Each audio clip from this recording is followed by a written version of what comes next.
The first red flag should have been that he never cried when he talked about her. I'm sitting here now, on my couch in my midtown apartment, looking at my engagement ring.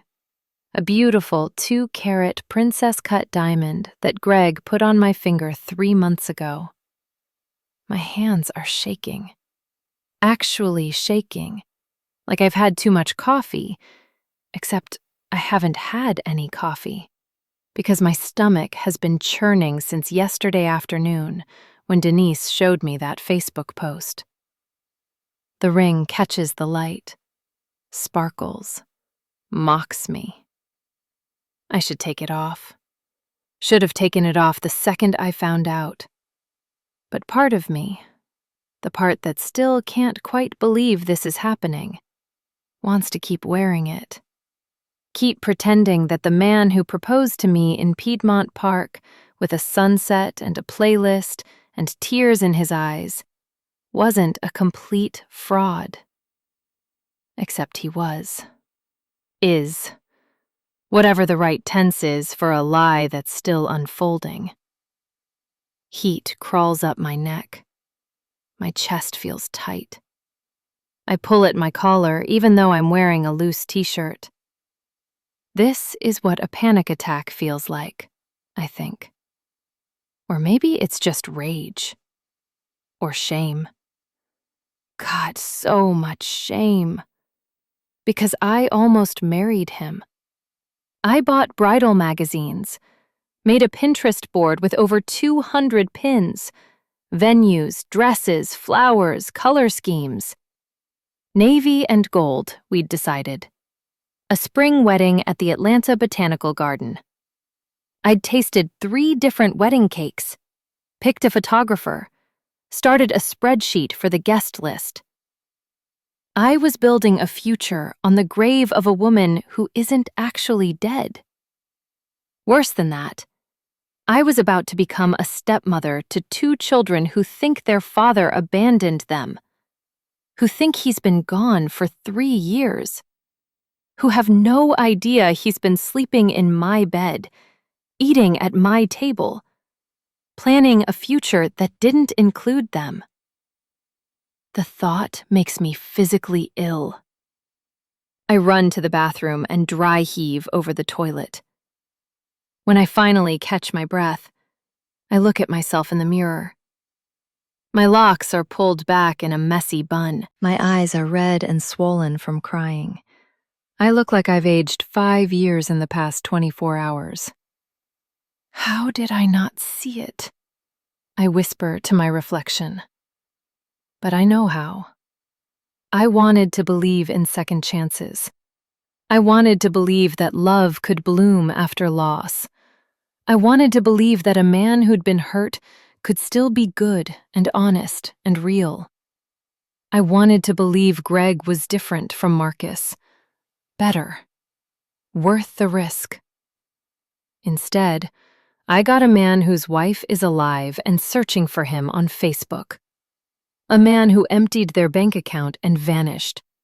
A man who let his children think he was dead while he was wooing me with expensive dinners and romantic gestures. My phone buzzes. A text from Denise. "You okay, girl?" I type back. "No." Her response is immediate. "I'm coming over. Be there in 20. I don't argue. I need my best friend. Need someone to tell me I'm not crazy, that this is really happening, that the man I love is a monster. Was. Past tense. The man I loved. Because whatever I felt for Greg died the moment I saw Vanessa Williams's Facebook post. The moment I saw her face, beautiful, exhausted, desperate, begging the internet for information about her missing husband. My husband. Except he's not mine. He's hers, and he always has been.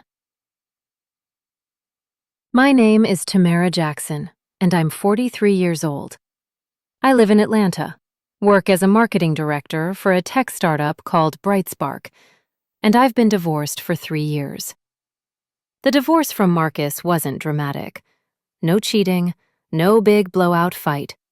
Just 15 years of slowly growing apart, until we were basically roommates who occasionally had sex and split the bills down the middle.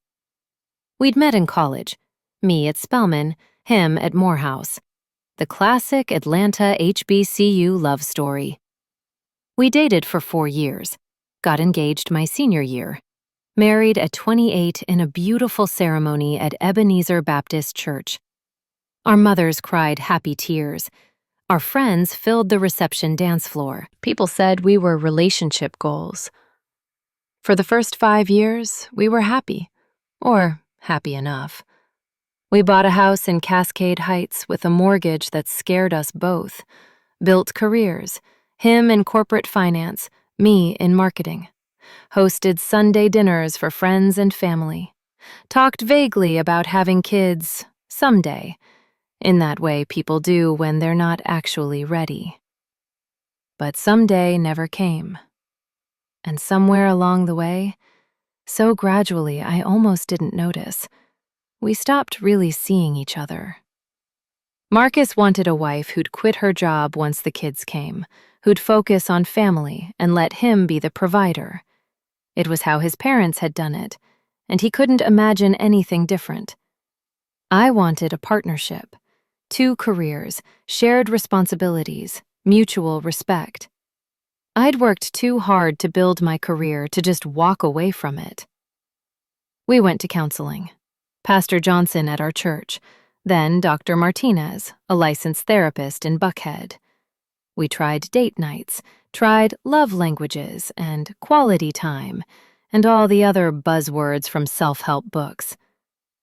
But the truth was, we wanted fundamentally different lives, and no amount of couples therapy could bridge that gap. The breaking point came on my 40th birthday. Marcus had forgotten. Not in a, "oh, I'll make it up to you" way, in a, "I genuinely didn't remember" way. He came home from work at 8 p.m. to find me sitting at our kitchen table with a store-bought cake I'd bought myself.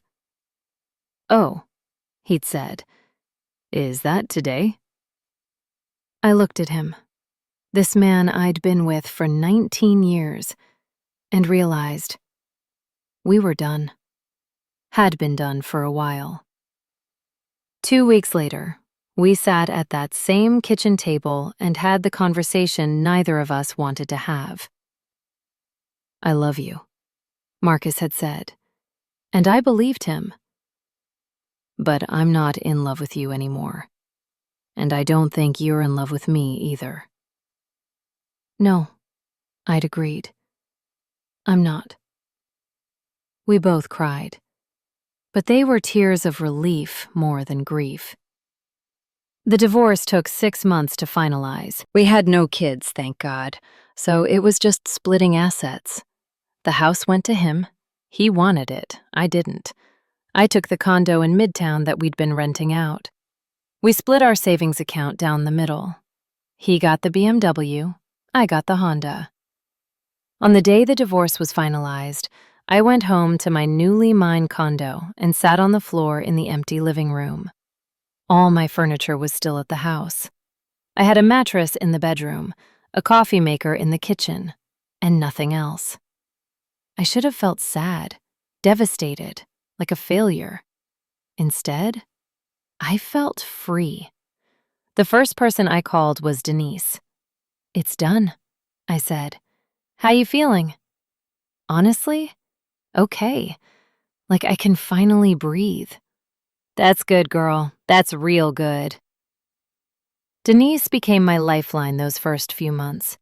She was there the first night in my new place, sitting on that empty floor with me, drinking wine straight from the bottle because I hadn't unpacked glasses yet. "You know what this is?" she'd said, looking around the bare apartment. "A depressing empty box?" "A blank canvas. You get to decide who you are now. Not Marcus's wife, not half of a couple. Just Tamara, whoever she wants to be." The idea terrified and thrilled me in equal measure. I threw myself into healing. Therapy twice a week with Dr. Anderson, a Black woman therapist in her 60s who didn't let me get away with anything. "Why did you stay so long?" she'd asked in our third session. "Because I loved him." "Did you? Or did you love the idea of not failing?" The question hit me like a slap. What's the difference? Everything, baby. Everything. Dr. Anderson helped me understand that I'd been scared of being alone, scared of disappointing my family, scared of admitting that I'd made a mistake at 28 and compounded it for 15 years. "Divorce isn't failure," she said. "It's honesty. You and Marcus were honest enough to admit you wanted different things. That takes courage." Over time, I started to believe her. I also started doing things just for me. Yoga 3 mornings a week at a studio near my office. Sunday brunch with my book club.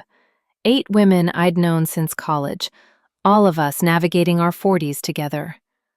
Monthly hair appointments at Dominique's salon, where she'd do my locks while we gossiped and laughed. Nights out dancing at clubs in Little Five Points, where I could lose myself in the music and not think about anything. I wasn't looking for anyone. I was learning who Tamara was outside of being someone's wife, learning to enjoy my own company, learning that being alone didn't mean being lonely. But then I turned 43, and something shifted. Maybe it was seeing my younger sister get married to a man who looked at her like she hung the moon. Maybe it was watching my college roommate post photos of her first grandbaby. Maybe it was just hitting that age where you start thinking about the next chapter and realizing you want to share it with someone. Whatever it was, I started thinking, maybe I'm ready. Maybe I could try again. Maybe there's someone out there who wants what I want, who sees me, who's ready for a real partnership.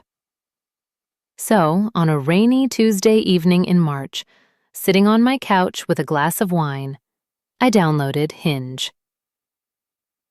The first guy I matched with had 5 photos, and every single one showed him holding a fish. "Really?" I said out loud to my empty apartment. The second guy's bio said, "Looking for a good Christian woman to submit to God's plan." Hard pass. The third guy was 52, and his profile specified he wanted kids. "Good luck with that, buddy," I muttered, swiping left. I was about to give up when I saw Greg's profile. The photos were good, professional but not too polished. Him in a suit at what looked like a work event. Him casual in jeans and a sweater. Him laughing at a jazz club. Him looking contemplative at Stone Mountain. He was handsome. Salt and pepper hair cut close, warm brown eyes, a smile that looked genuine. Distinguished was the word that came to mind. Put together. His bio was short but well written. Financial advisor, jazz enthusiast, learning to live again after loss. Looking for someone who understands that love the second time around is different, quieter, deeper, more honest. No games, no drama. Just 2 grown people building something real. The phrase, "after loss," caught me. I clicked to his photos again, looking for wedding rings, kids, clues. That's when I saw it. In his answer to the prompt, "I'm looking for," a partner who understands grief, who knows that moving forward doesn't mean forgetting, who's patient with a heart that's learning to open again. He was a widower. Something in my chest tightened. In therapy, Dr. Anderson had been working with me on compassion, for myself, for Marcus, for everyone carrying their own pain. And here was a man who'd lost someone, who was trying to rebuild, who was being vulnerable about his grief in a dating app profile. I swiped right. We matched instantly. His first message came through within minutes. Your smile in your third photo made me smile too. That's a good sign, right? I grinned at my phone like a teenager. I'd say so. Though I should warn you, I'm rusty at this. Haven't dated in 20 years. Same here. We can be rusty together. We messaged back and forth for an hour. Easy conversation about work, hobbies, favorite Atlanta restaurants. He was funny, self-deprecating but not pathetic, interested in me without being pushy. Finally, he wrote, I know this is fast, but would you want to meet for drinks this weekend? I'd love to continue this conversation in person. I stared at my phone. My first real date in 2 decades. The thought terrified me. But I typed back, Saturday, 7 p.m.? Perfect. I know a wine bar in Buckhead. I'll send you the address. After we'd firmed up plans, I called Denise. I have a date. Say what now? A date. Saturday. With the guy from Hinge. Tam, that's amazing. Tell me everything. I told her about Greg, about his profile, about being a widower. There was a pause. A widower? Yes, his wife died a couple years ago. He's ready to date again. Mm-hmm. And you believe him? Why wouldn't I? Girl, you know how many men lie on dating apps, say they're single when they got a whole wife at home? He's not lying, Denise. You can tell. How? I can feel it. He's genuine. Another pause. Okay, but you carrying pepper spray to this date, right? I laughed. Yes, Mom. And you texting me the address and his full name? Yes. And you meeting him there, not letting him pick you up? Denise? I'm serious, Tam. First date safety rules. I know. I will. I promise. After we hung up, I lay in bed staring at the ceiling, butterflies in my stomach. I felt like I was 17 again, getting ready for prom, nervous and excited and hopeful in a way I hadn't been in years. Saturday came. I spent 3 hours getting ready, tried on 6 different outfits before settling on a burgundy wrap dress that Denise had once said made me look like money and class had a baby. Did my makeup 3 times. Too much, not enough, finally, just right. Wore my hair down, locks falling past my shoulders in a way that felt both sophisticated and approachable.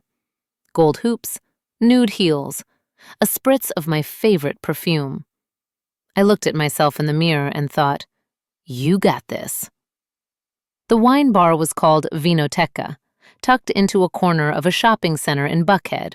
Upscale but not pretentious. Low lighting, exposed brick walls, jazz playing softly in the background. I got there 10 minutes early, my stomach doing flips. Greg was already there, standing near the bar in a navy suit that fit him perfectly. When he saw me walk in, his whole face lit up. Tamara? That's me. He took my hand, kissed it like we were in an old movie. The gesture should have been corny, but somehow wasn't. You're even more beautiful in person. His voice was warm, genuine. I was nervous he wouldn't show up. Why would I do that? Because I'm 47 and getting back into dating after 20 years of marriage? I'm completely rusty. I probably made a dozen mistakes already in our messages. I laughed, relaxing slightly. I'm 43 and just as rusty. We'll figure it out together. He grinned. Deal. He pulled out my chair, actual gentleman behavior that Marcus had never bothered with, ordered us a bottle of Pinot Noir without asking what I wanted, which should have annoyed me, but somehow didn't. He seemed confident without being arrogant, in control without being controlling. So, he said once we both had glasses, tell me about Tamara Jackson. What do you want to know? Everything. Start with why you were single until now. Divorced, I corrected, 3 years ago. 15-year marriage that ran its course. I'm sorry. Don't be. It was the right decision for both of us. We wanted different things. Better to admit that than spend another 15 years pretending. He nodded slowly, studying me. That's mature. A lot of people can't be that honest. What about you? When did you lose your wife? His expression shifted, got softer, sadder. 2 years ago, November. Breast cancer. I'm so sorry. Thank you. He took a sip of wine. Her name was Michelle. We were married for 20 years. High school sweethearts, actually. Everyone said we were too young when we got married at 21, but we made it work. That's beautiful. It was. His voice got quieter until it wasn't. The cancer came fast, stage 4 by the time they caught it. She fought for 18 months, but... He stopped, swallowed. Sorry, I shouldn't talk about this on a first date. It's okay. She was a huge part of your life. It would be weird if you didn't mention her. You're very understanding. I try to be. He reached across the table, touched my hand.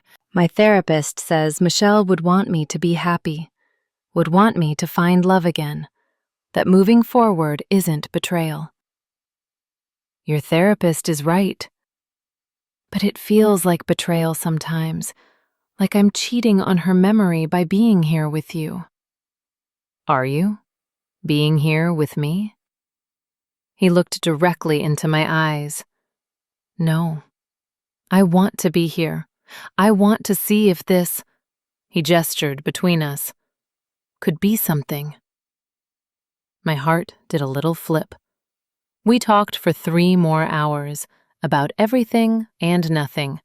Our jobs, our families, our favorite music, our dreams, our fears. He was easy to talk to, genuinely interested, asking follow-up questions, making me laugh with stories about his childhood in Chicago. When I mentioned Marcus, he didn't get weird or jealous, just asked thoughtful questions about what went wrong, what I'd learned, what I wanted now. I want a partnership, I said, someone who sees me as an equal, who respects my career and my independence, but also wants to build a life together. Is that too much to ask? Not at all. That's exactly what I want too. We closed down the wine bar. The server had to tell us they were closing. We'd been so engrossed in conversation, we hadn't noticed the other patrons leaving, the lights being turned up slightly. In the parking lot, we stood by my car talking for another 30 minutes. I had a really good time tonight, he said. Me too. Can I see you again? I'd like that. He leaned in slowly, giving me time to pull away if I wanted. I didn't want to. The kiss was gentle, sweet, perfect. When he pulled back, he smiled. Saturday can't come fast enough. I drove home grinning like an idiot, texting Denise at every red light. OMG, it was amazing! He's perfect! Her response, perfect men don't exist, babe, but I'm happy you had fun. Stay safe.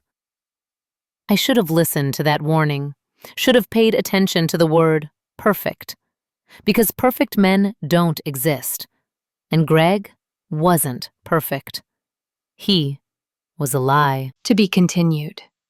This is getting very long. Should I continue with the full expansion, including all remaining blocks, or would you like me to provide this section for review? We started dating. Really dating. Not just occasional dinners, but building something. After that first date, we texted every day. Good morning messages that made me smile over my coffee. Links to articles he thought I'd like. Photos of his lunch. Look at this sad desk salad. Wish I was having lunch with you instead. Goodnight texts that came at exactly 10:30 p.m., like clockwork. Our second date was at a jazz club in Little Five Points. Blind Willie's, a tiny venue with dim lighting and incredible live music. Greg knew the owner, got us a table near the stage. "How do you know the owner?" I asked. "I used to come here with Michelle," he said, then caught himself. "Sorry, I shouldn't talk about her." "It's okay, really. It's just, we had our first date here, 22 years ago. And after she died, I couldn't come back. Until tonight." "That's a big deal." "Yeah." He took my hand across the table. "You make me brave enough to do hard things." The gesture was sweet, romantic, but something about it felt practiced, like a line he'd said before. During the performance, his phone rang. He pulled it out, looked at the screen, and his whole face changed, went pale, tight. "Everything okay?" I asked. "Yeah, just work stuff. I need to take this." He stood quickly, walked outside. When he came back 15 minutes later, he was smiling again. Easy, relaxed. "Sorry about that. Client emergency." "On a Saturday night?" "Finance never sleeps," he said with a laugh. I let it go. But it stuck with me. The way his face had changed. The way he'd practically run from the table. Our third date was a picnic at Piedmont Park. He'd packed everything: wine, cheese, crackers, strawberries dipped in chocolate, a blanket, a Bluetooth speaker playing Jill Scott and Erykah Badu. "You thought of everything," I said. "I wanted it to be perfect." We lay on the blanket, watching clouds, talking about everything and nothing. He told me about growing up in Chicago, being the youngest of 4 boys, always trying to keep up with his older brothers, finding his identity in numbers and business because he couldn't compete with them athletically. "What about your family now?" I asked. "Do you see your brothers much?" He tensed slightly. "Not really. We drifted apart after Michelle died. They didn't know how to deal with my grief. Stopped calling. I stopped calling them. Now it's been 2 years and it feels too awkward to reach out." "That's sad." "Yeah, but it is what it is." "What about Michelle's family?" Another tense moment. "Same thing. They blame me for not catching the cancer earlier, for not getting her to better doctors. It's easier to just not be in touch." "So you're alone?" "I was," he said, rolling onto his side to look at me. "Until I met you." He kissed me then, soft and sweet and perfect. But later, driving home, I thought about what he'd said. No family, no friends, just him, alone. It should have made me want to take care of him. Instead, it made me uneasy in a way I couldn't articulate. Our fourth date was when I first suggested coming to his place. "You've been to my apartment 3 times now," I said over dinner at Bacchanalia. "When do I get to see yours?" He went still, fork halfway to his mouth. "Oh, I'm not ready for that yet."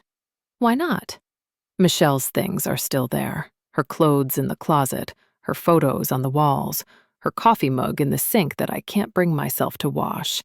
It's like a museum to her, and I'm not ready to share that space with anyone." "I understand, but don't you think at some point—" "I know," he interrupted. "I know I need to pack her stuff up, move on. But it's only been 2 years. Can you give me more time?" "Of course. I'm sorry for pushing." "You're not pushing." "You're being reasonable. I'm the one who's stuck." He reached across the table, took my hand. "Thank you for being patient with me." I squeezed his hand back, felt guilty for making him uncomfortable. But the question nagged at me. When would be ready? How long was too long to hold on to a dead wife's things?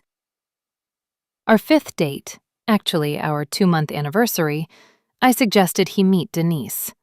"She's dying to meet you," I said. "We could do brunch, something casual." Greg's face got that tight look again. "I don't know, Tam.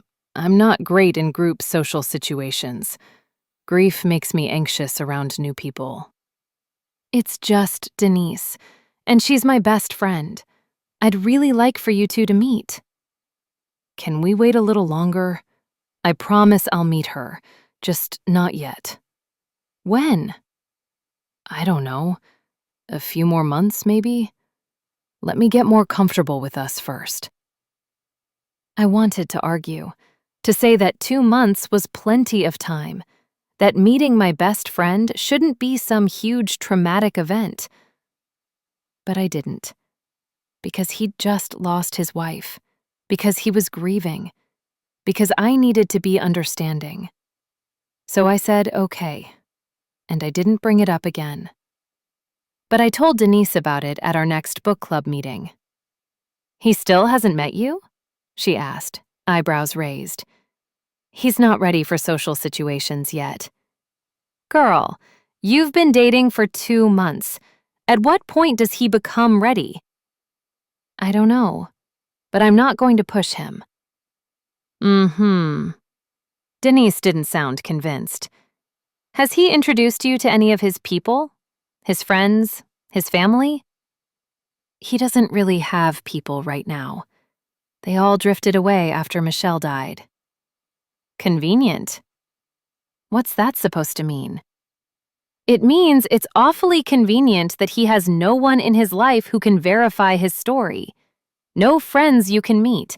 No family you can ask questions to. Just him. And his dead wife, who you've never seen proof of except some photos on his phone." "You think he's lying about her dying?" "I think something feels off, and you should be careful." I got defensive. "He's been through hell, Denise. His wife died. He's trying to rebuild his life. Why can't you just be happy for me?" "I am happy for you. I just want you to be smart." We didn't talk about Greg again that day, but her words stuck with me. By month 3, I'd still never seen the inside of Greg's apartment. Didn't know his address, just Decatur somewhere. He always came to my place, always had a reason why we couldn't go to his. "The AC is broken. I'm having the carpets cleaned. There's construction in my building. A pipe burst. It's a mess." After a while, I stopped asking. Month 4, he finally showed me more photos of Michelle. We were lying in my bed after sex, his phone on the nightstand. "Can I see more pictures of her?" I asked. "I'd like to know what she looked like. What made you fall in love?" He hesitated, actually pulled the phone closer to his chest for a second before reluctantly unlocking it. "Here," he said, pulling up his photo library. There were maybe 10 photos total of Michelle. All of them looked professional, studio quality. She was beautiful. Smooth, dark skin, natural hair styled perfectly, a warm smile. But something about the photos felt staged, posed. There were no candid shots, no vacation photos, no silly selfies. Just these perfect, professional images. "Do you have any casual pictures?" I asked. "Like from your everyday life?" These were the only ones I could save before her family took everything. They blamed me for her death. Took all our photo albums, all our memories. These are all I have left. The story made sense, but something about it felt wrong. "What about wedding photos?" "Destroyed in a flood. Before Michelle died. Water damage ruined everything." Another convenient tragedy. I handed him his phone back, feeling unsettled. That night, after he left, I looked at those photos again in my memory. Really looked at them, and I realized they didn't look like real photos of a real person. They looked like stock photos, like images you'd find on a website. Professional, generic, too perfect. But I pushed the thought away, told myself I was being paranoid, that Denise's suspicions were infecting my brain. Month 5, we hit another milestone. We said, "I love you." It happened naturally. We were cooking dinner at my place, pasta carbonara, his favorite.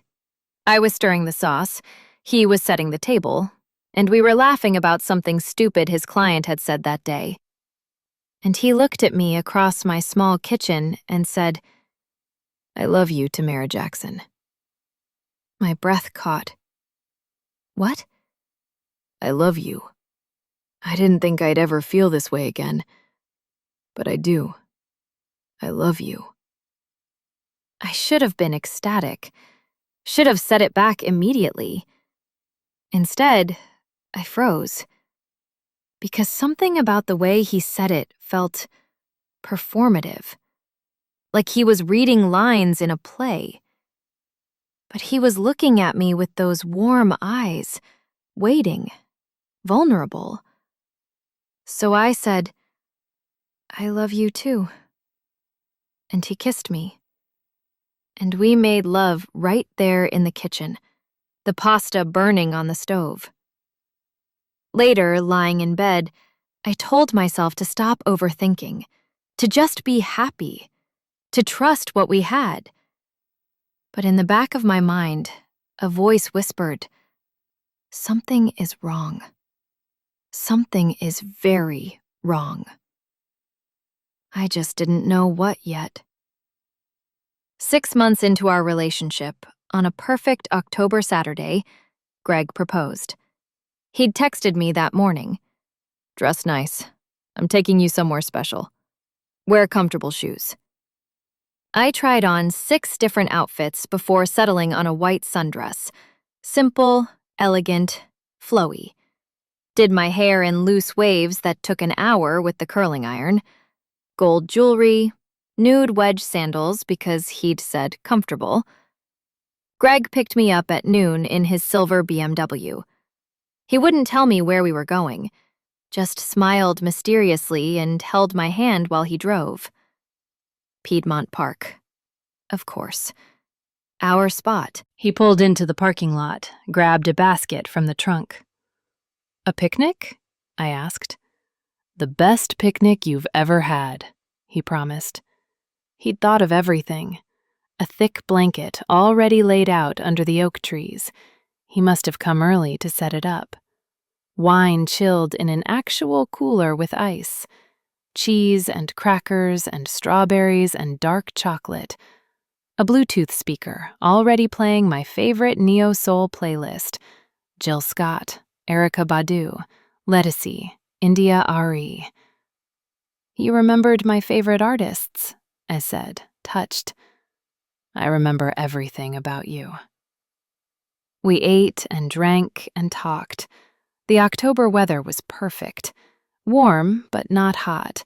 That sweet spot before the cold comes. The sky was impossibly blue. Other couples walked by with their dogs, their kids, their own romance. Everything felt like a scene from a movie. As the sun started to set, casting everything in golden light, Greg stood up. "Tamara, can you stand for a second?" I stood, confused. "What's happening?" He took both my hands in his. His palms were slightly sweaty, nervous. 6 months ago, I was dead inside," he began, his voice shaking. "Michelle's death broke something in me. I genuinely didn't think I'd ever feel whole again. I thought that part of my life, the falling in love part, the building a future part, was over." My heart started pounding. And then I saw your profile on Hinge, your smile in that third photo, and something in me, something I thought had died, woke up. He dropped to one knee.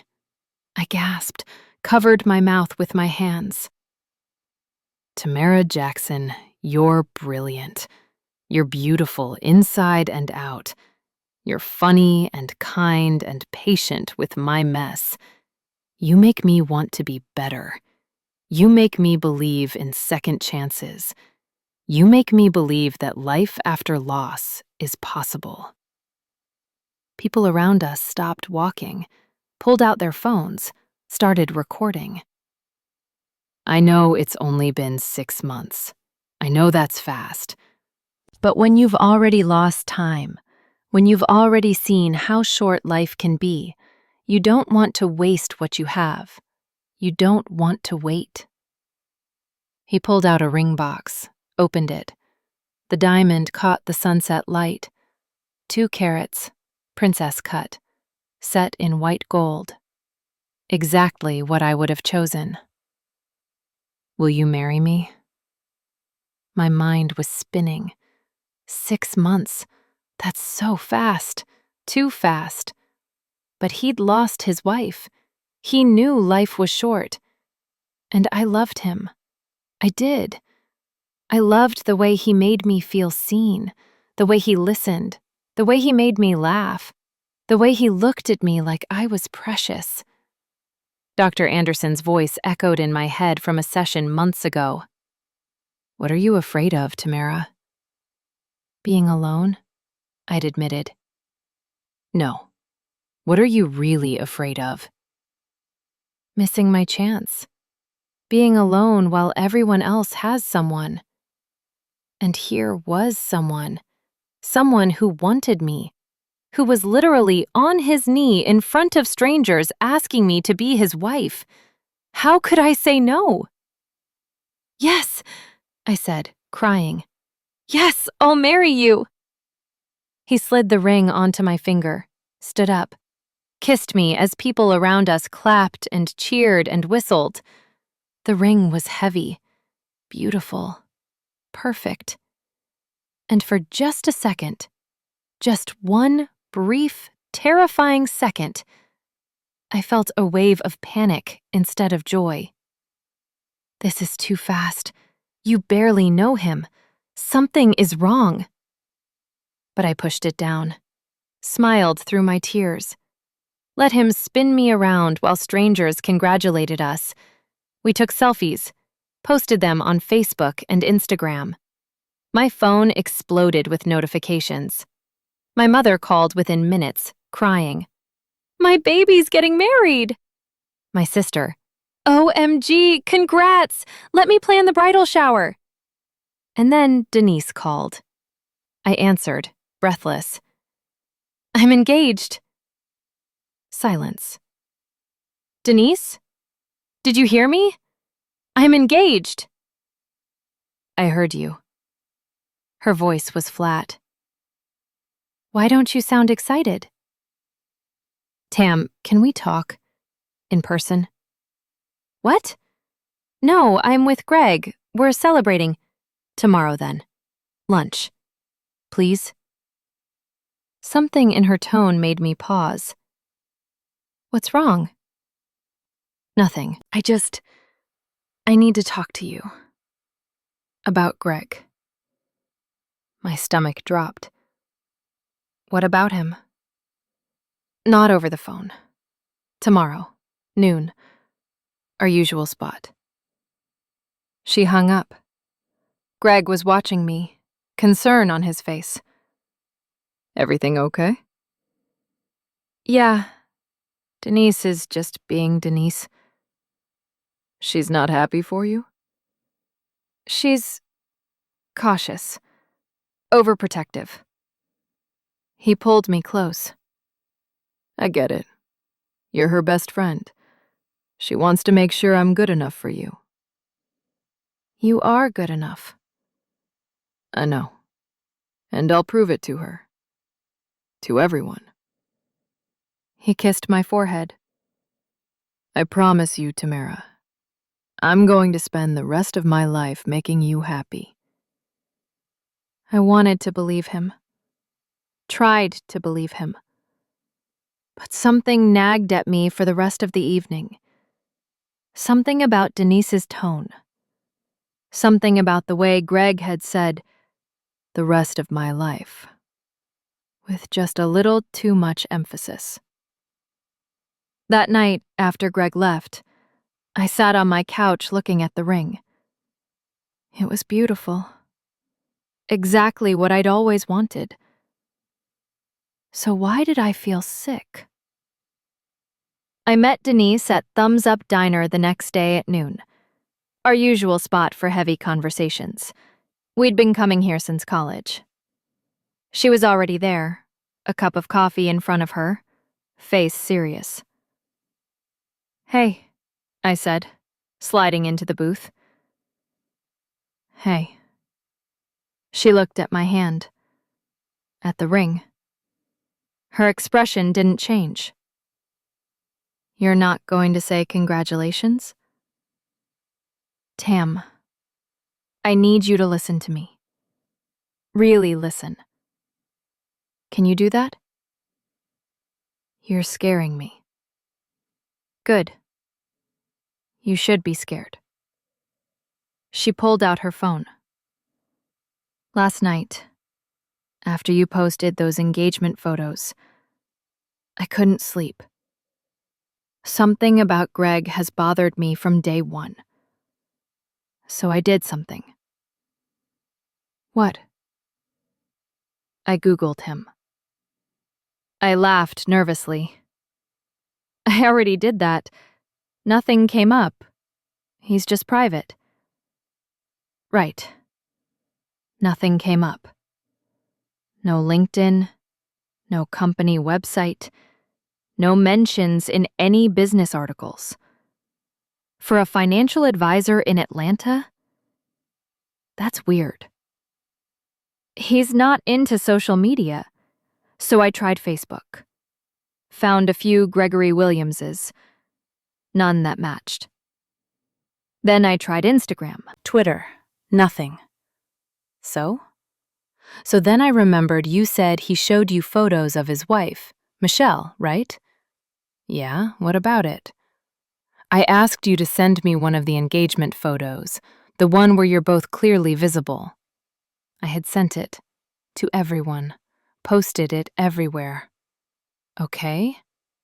"I did a reverse image search on Greg's face." My stomach clenched. That's creepy, Denise." "Maybe, but look what I found." She turned her phone toward me. On the screen was a Facebook post from a woman named Vanessa Williams. The post read, "Missing. My husband, Gregory Williams, has been missing since November 2020. Last seen in Atlanta, Georgia. He is 6'1", 190 pounds, salt and pepper hair. If anyone has information about his whereabouts, please contact me immediately. Our children miss their father. We just want to know he's safe." Attached to the post was a photo of Greg. My Greg. In a suit I recognized. A photo that looked like one from his Hinge profile. The post was dated 2 weeks ago. "That's him," I whispered. "I know." My hand started shaking. "But she says he's missing. Since 2020. That's 3 years ago."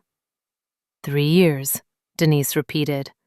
"He told me Michelle died 2 years ago." "Michelle didn't die, Tam." Denise clicked on Vanessa Williams's profile. "She's alive. Look." The profile was public, full of posts. Photos of Vanessa, a beautiful woman with locked hair and tired eyes. Photos of 2 children, a girl about 9, a boy about 11. Posts asking for help finding her husband. Posts wondering if he had amnesia. Posts begging anyone who'd seen him to call her. Posts from 3 days ago. Still searching, still hoping, still praying he comes home. I couldn't breathe. The diner was too hot, too loud, too small. I'm going to be sick, I said. Denise grabbed my hand. Breathe, Tam. Just breathe. He's married. He's married and his wife is alive, and he's been lying to me for 6 months. Yes. And she's been looking for him while he's been with me. Yes. Oh my God. I pulled my hand away, fumbled for my phone. I need to call him. Confront him. Ask him. Don't. Denise's voice was sharp. Not yet. What do you mean, not yet? You need to contact Vanessa first. I stared at her. What? That woman deserves to know her husband is alive. Deserves to know where he is. You need to tell her. I can't. Yes, you can. You have to. And then? Denise's jaw set. Then we figure out how to make him pay for this.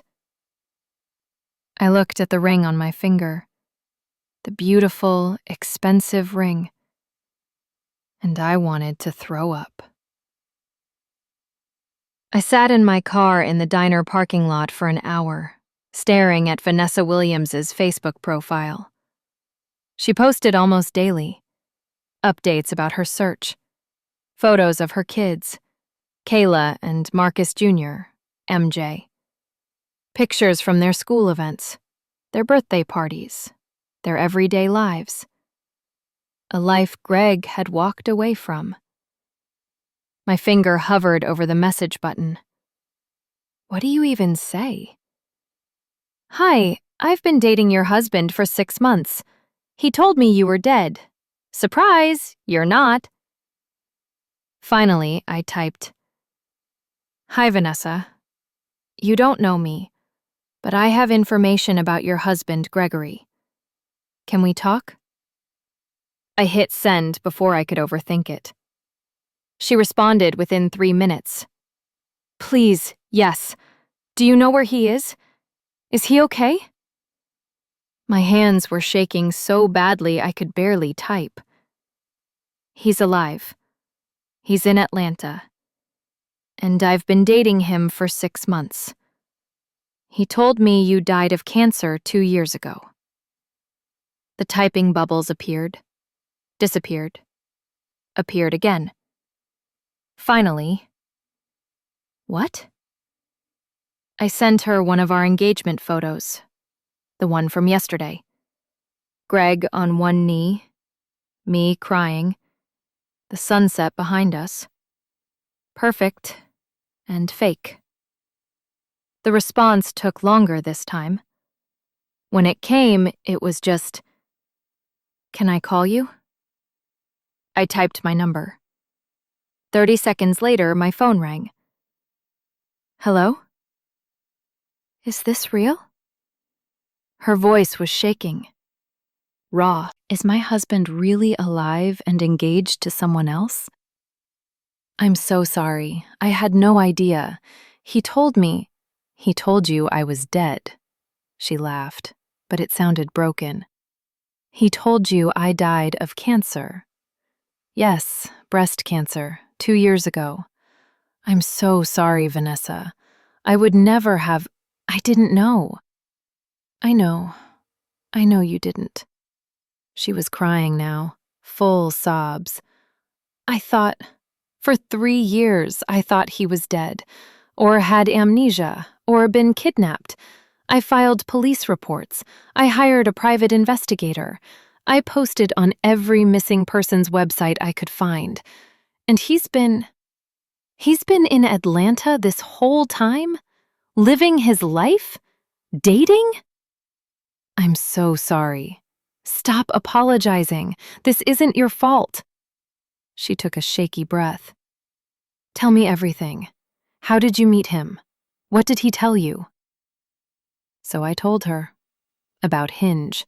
About his profile saying he was a widower. About 6 months of dates and romance and falling in love. About the proposal yesterday. About how he never let me come to his place, never wanted to meet my friends. How he had no family because they'd drifted away after Michelle's death. Michelle, she repeated. That's not even... My middle name is Michelle.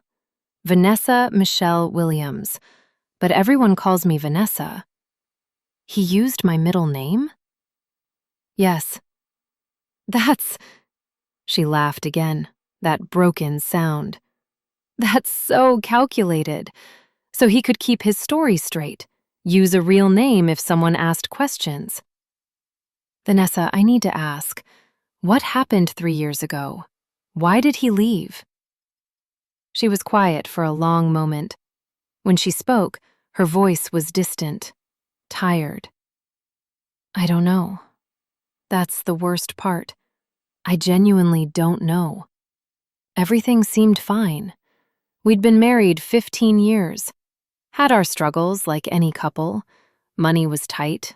The kids were stressful. We weren't as romantic as we used to be. But fine. Normal. And then? November 18th, 2020. A Wednesday. He kissed me goodbye before work, like always. Said he had a client meeting in Birmingham, would be back Friday. I said, okay, have a safe trip. He said, I love you. I said, I love you too. And he never came home. Friday came and went. I tried calling, went straight to voicemail. Called his office. They said he'd taken personal time off. Called his brothers. They hadn't heard from him. By Monday, I filed a missing persons report. The police didn't find anything? They found that he'd withdrawn $40,000 from our joint savings account the day before he left. That he'd been planning it. They classified it as voluntary abandonment. Said I should move on. But I couldn't. Because we have children. And they kept asking where Daddy was. And I didn't have an answer. I was crying now, too. For her. For those kids. Did you ever have any sign he was unhappy? That he wanted to leave? No. Her voice broke. That's what makes it so... I've spent 3 years going over every conversation, every argument, every moment, trying to figure out what I missed, what I did wrong, why he'd rather disappear than talk to me. It's not your fault. Isn't it, though? If your husband would rather fake his own death than divorce you, doesn't that say something about you? No. It says something about him. About his cowardice. His cruelty. She laughed softly. You're kind. For someone who just found out her fiancé is a lying piece of shit. What do you want to do? I asked. Do you want me to? I could give you his number. Or tell you where we usually meet. Or... I want to see him, she said. Her voice had changed. Gone hard. I want to look him in the face and ask him why. Why he did this to us. To our children. To me. Okay. Would you... She paused. This is going to sound crazy. But would you help me? Set up a meeting with him? So he can't run? My first instinct was to say no. To get as far away from this mess as possible. But then I thought about those kids. About Vanessa spending 3 years thinking her husband was dead, or worse. About Greg lying to both of us with such ease. Yes, I said. I'll help you. Vanessa flew to Atlanta 2 days later. I picked her up from the airport, and we sat in my car in the parking garage. Two women who'd never met, bonded by a man who'd lied to both of us. She was smaller than I'd expected from her photos, petite, maybe 5'4". But her presence was big, strong. She'd been through hell and come out fighting. "Thank you for doing this," she said. "Thank you for being brave enough to come. I need to see his face. Need him to know he can't just disappear and start over like we never existed." We drove to my apartment in silence. Once inside, we sat on my couch. The same couch where Greg and I had watched movies, had sex, talked about our future. "Tell me about him," Vanessa said. "The version you got. I want to know who he was pretending to be." So I told her about widower Greg, grieving Greg, romantic Greg, the man who sent flowers and planned perfect dates and proposed with a sunset. "Did he ever cry?" she asked. "When he talked about Michelle dying?" "No, never. He'd get sad looking, but no tears." "Greg doesn't cry. I saw him cry once in 15 years, when MJ was born. That's it. Even when his mother died, no tears. He feels things, I think, but crying, not his thing." I thought that was strange, I admitted, but I told myself everyone grieves differently. It's a good lie. Covers a lot of weird behavior. We spent the next hour comparing notes, finding all the ways his stories to me mirrored his real life with her. How he'd told me Michelle loved jazz, Vanessa's favorite music. How he'd said they met at a barbecue. True. How specific details were real, just twisted. "It's like he Frankensteined our life," Vanessa said. "Kept the good parts, made up new parts, created this perfect dead wife who'd never talk back, never disagree, never exist except as this ghost he could use for sympathy." "I'm so sorry."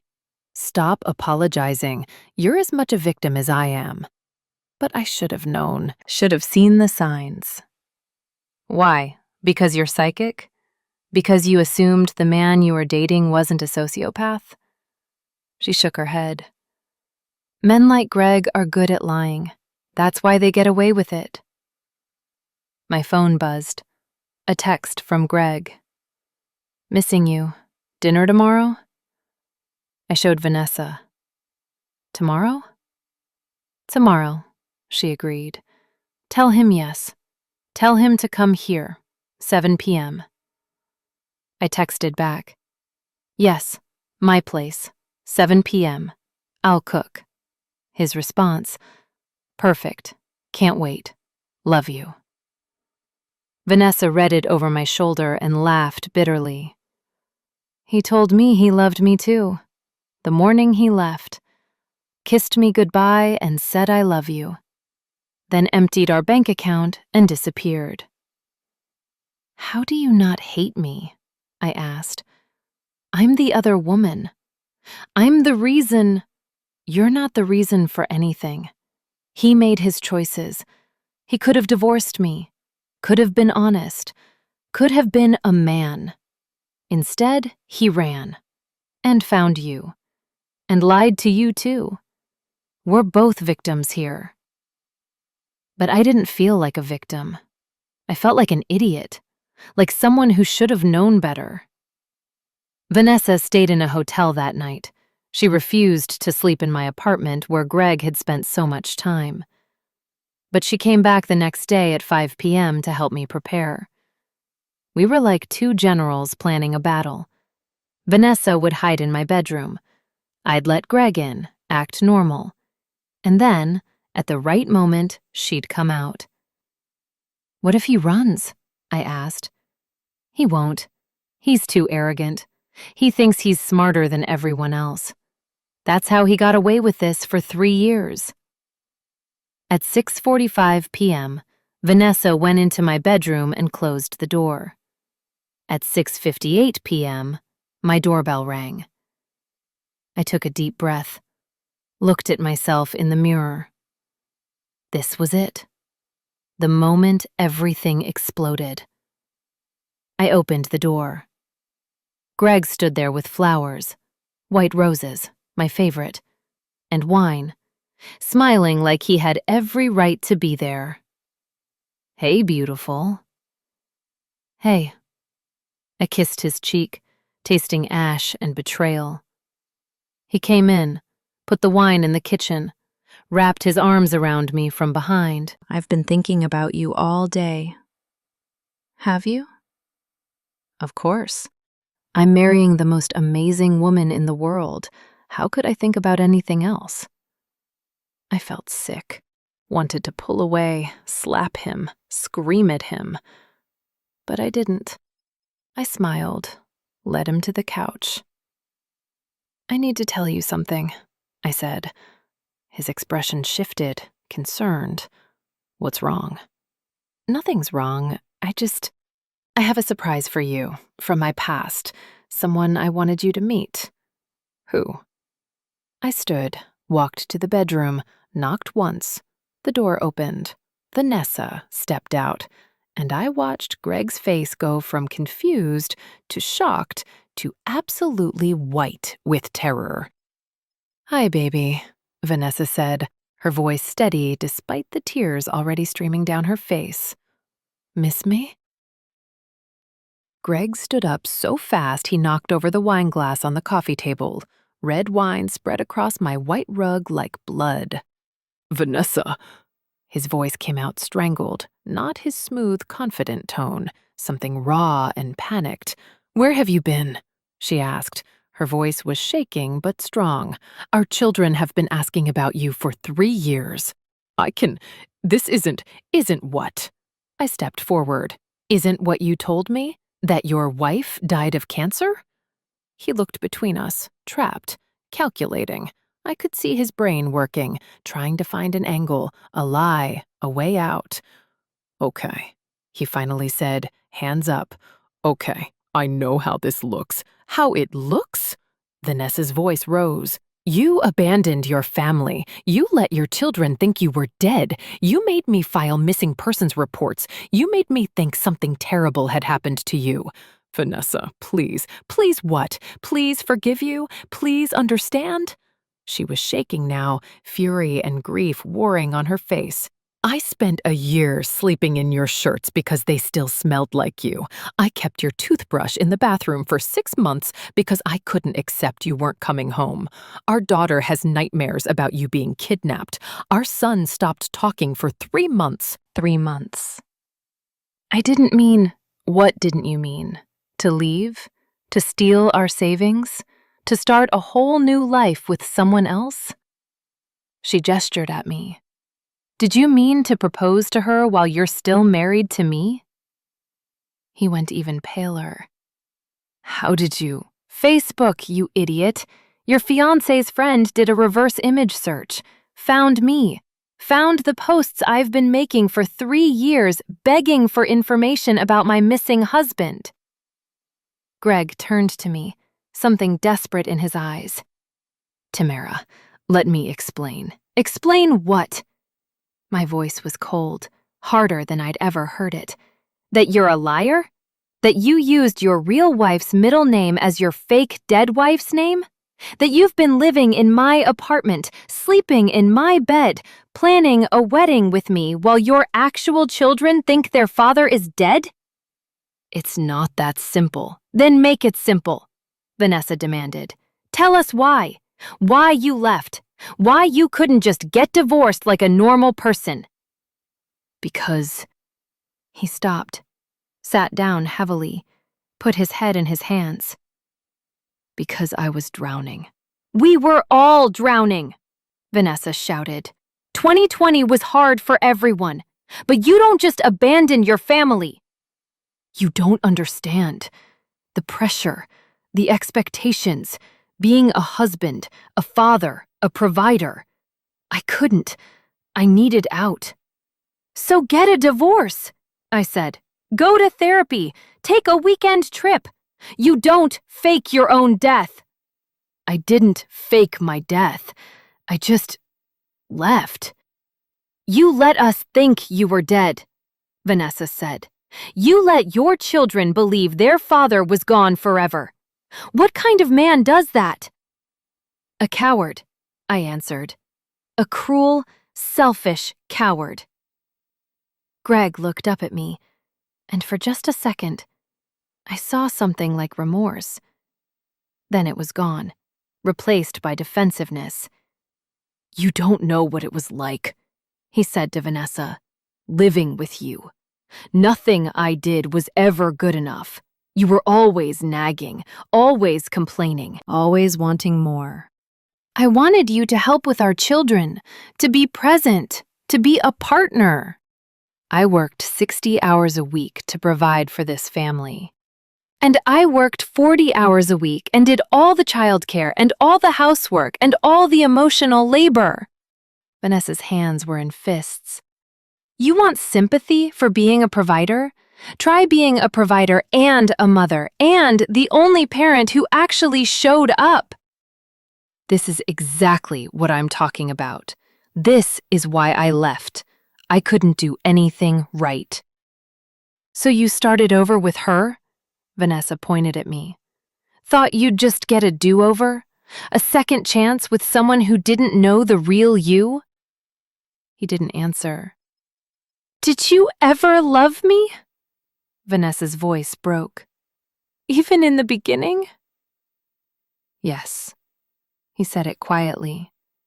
I did. I loved you. I loved the kids. But somewhere along the way, I felt like I was suffocating, and I didn't know how to fix it. You could have talked to me. When?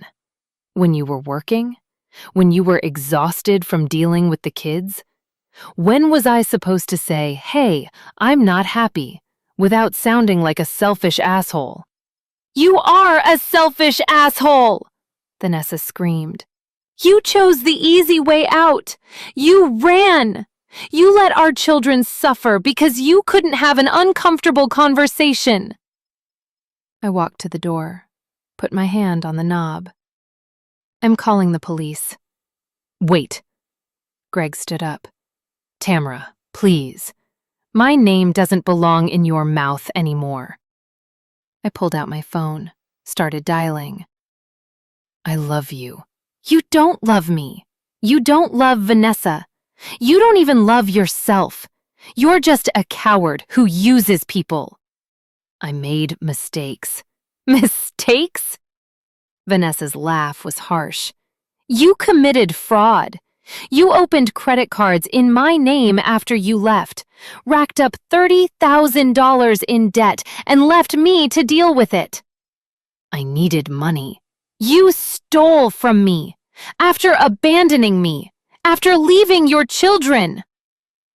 I finished dialing, put the phone to my ear. 911, what's your emergency? I need to report a man who abandoned his family 3 years ago and has been living under a false identity. Greg's eyes went wide. No. Tamara, no. He's in my apartment right now. His real wife is here too. The operator took my information, said police were on their way. Greg stood there, looking between us, finally realizing there was no way out. I'm sorry, he said, to both of us. I know that doesn't fix anything, but I'm sorry. Sorry doesn't bring back 3 years, Vanessa said. Sorry doesn't explain to our children why their father chose to disappear. Sorry doesn't pay back the money you stole or fix the credit you ruined. I'll make it right. How? How do you make this right? Police sirens in the distance, getting closer. Greg moved toward the door. I blocked it. You're not running again. Tamara, please. I'll lose everything. You already lost everything. You lost it the day you walked away from your family. You just didn't realize it yet. The police arrived, took statements from Vanessa and me, arrested Greg for fraud, the credit cards in Vanessa's name, also charged him with child abandonment under Georgia law. We watched them put handcuffs on him, led him to the police car. "This is a mistake," he shouted. "I can explain everything." But there was nothing left to explain. When the police car drove away, Vanessa and I stood in my doorway. Two women who should have been strangers, bonded by shared trauma. "Thank you," she said. "For what?" "For finding me. For not just letting him get away with it.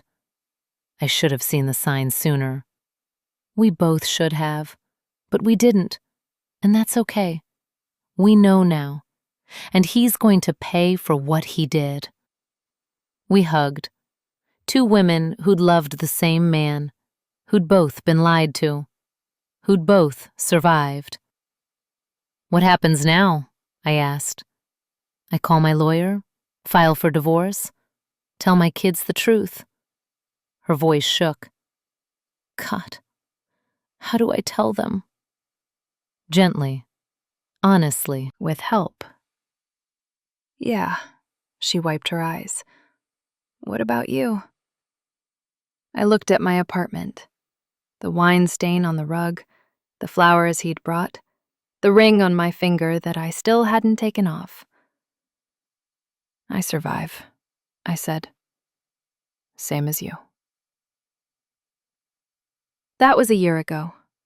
Greg pleaded guilty to avoid trial. His lawyer advised him he had no defense. The evidence was overwhelming. The fraud charges for the credit cards he'd opened in Vanessa's name. The bank records showing he'd withdrawn $40,000 the day before he disappeared. The text messages between us that proved he'd been pretending to be someone else. I had to testify at his sentencing hearing. Had to sit in a courtroom and face him one more time. He looked smaller somehow. Diminished. Not the confident, charming man who'd proposed to me at sunset.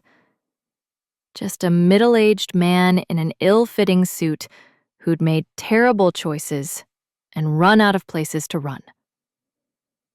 The judge asked if I wanted to make a statement. I stood up, looked at Greg, and said, "A year ago, I thought I was building a future with you. I was planning our wedding, looking at venues, choosing flowers, imagining growing old together. I loved you. Completely. Without reservation. And you knew that. You knew I loved you. And you used it against me." Greg wouldn't meet my eyes. "But the worst part isn't what you did to me. It's what you did to your children. Kayla and MJ. They were 8 and 10 when you left. They're now 11 and 13. You missed 3 years of their lives because you were too much of a coward to have a conversation. To say, 'I'm unhappy,' or 'I need help,' or 'I want a divorce.'" Now he looked up, and I saw something like shame. "You don't get to be the victim here," I continued.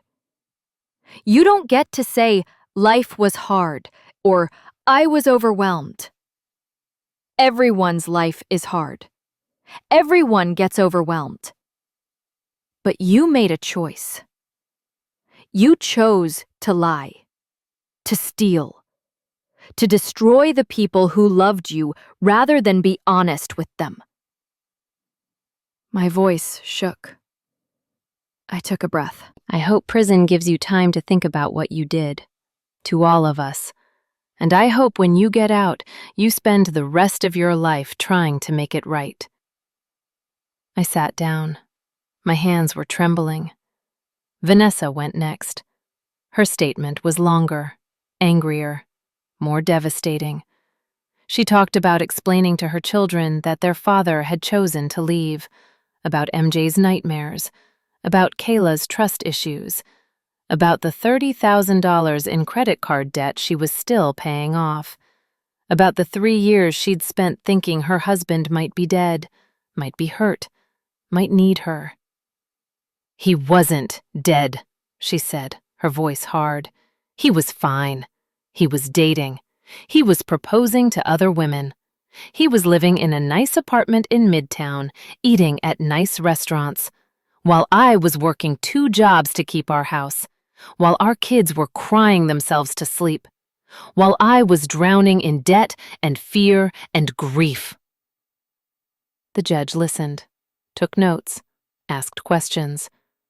In the end, Greg got 3 years in prison for fraud, 2 years probation for child abandonment, court-ordered therapy, a judgment for the money he'd stolen, plus interest. It wasn't enough. It could never be enough. But it was something. After the sentencing, Vanessa and I went to lunch, just the 2 of us, at a little cafe in Midtown. "How are you feeling?" I asked. "I don't know. Relief? Anger? Sadness? All of it at once?" "Yeah, same. I keep thinking about all the time I wasted. 3 years looking for him. 3 years thinking he might need me. 3 years putting my life on hold." "You weren't wasting time. You were being a good person. Loyal. Faithful. Everything he wasn't." "Maybe." She picked at her salad. "I told the kids yesterday. About the sentencing. About everything." "How did they take it?" "MJ didn't say anything. Just went to his room.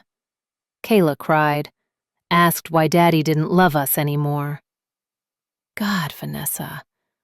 "I told her it wasn't about love.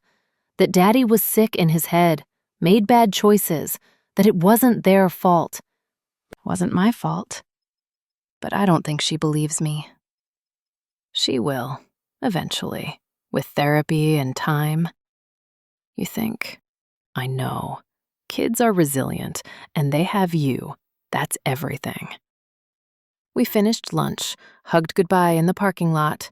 "Thank you," she said, "for everything, for finding me, for not hating me, for being, I don't know, a friend." "You too."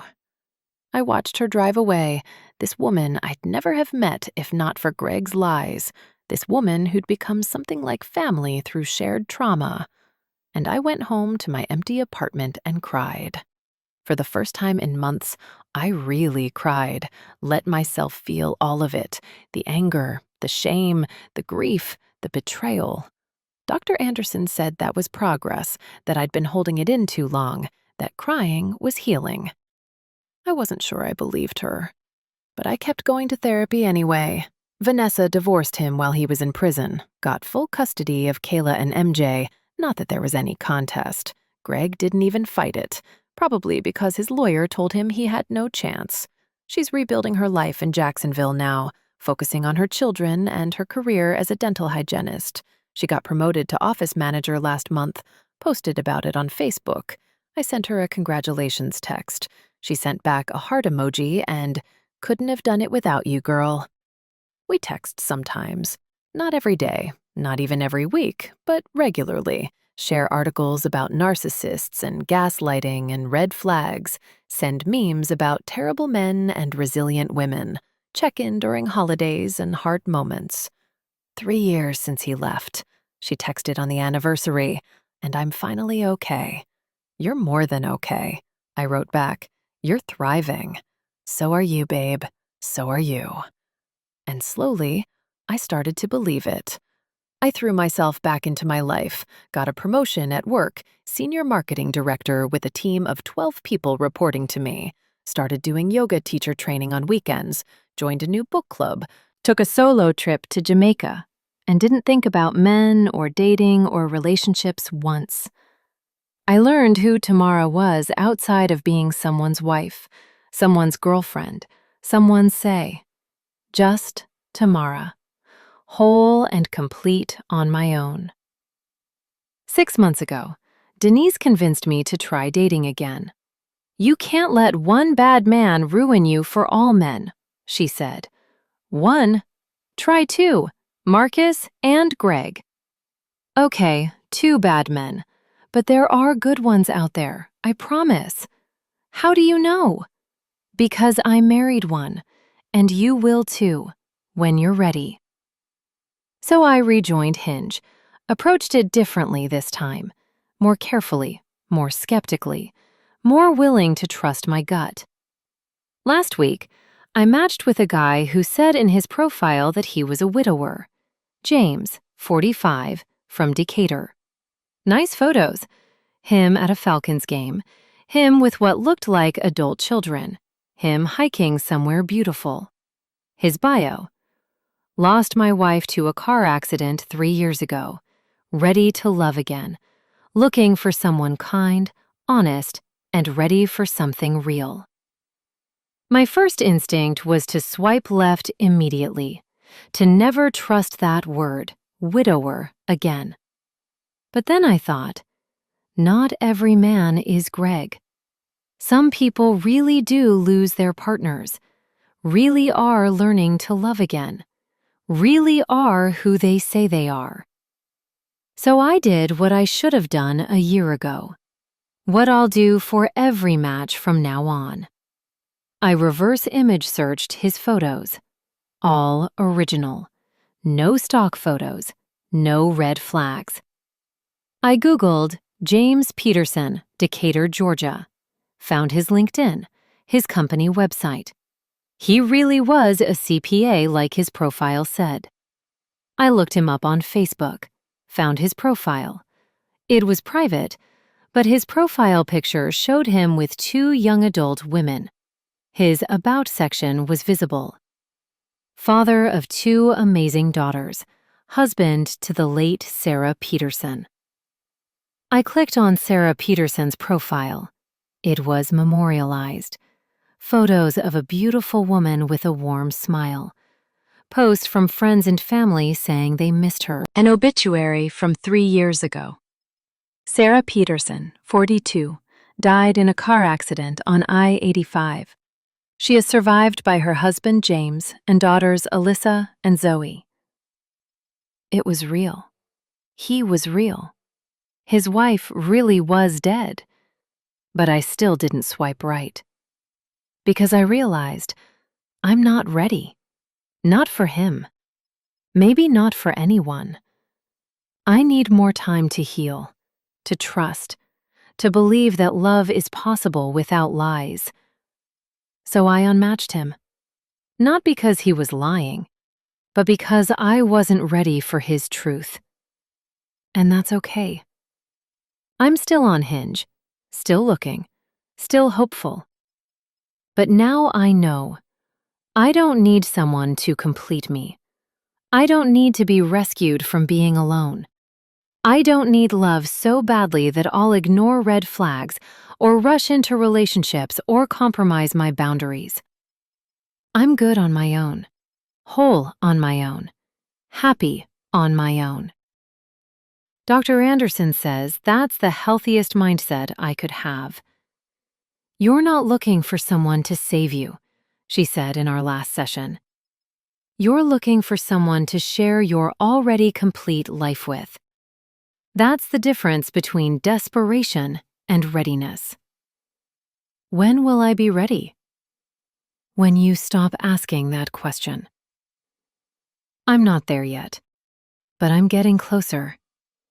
Last Sunday, Denise and I had brunch at our favorite spot, mimosas and French toast and good conversation. How are you really doing? She asked. Better. Really better. Not perfect, but better. You seem lighter somehow, like you're not carrying all that weight anymore. I'm not. Or I'm learning not to. It's a process. You know what I'm proud of you for? What? You didn't let this break you. You could have. God knows you had every reason to. But you didn't. You got back up. You fought back. You survived. I thought about that. About the woman I was a year ago, sitting on this couch with an engagement ring from a man whose wife was still alive. About how devastated I'd been, how humiliated, how broken. And then I thought about who I am now. Stronger, wiser, more careful, but also more compassionate to myself, to other women, to anyone trying to rebuild after betrayal. Yeah, I said. I survived. More than survived, babe. You're thriving. And for the first time, I believed it.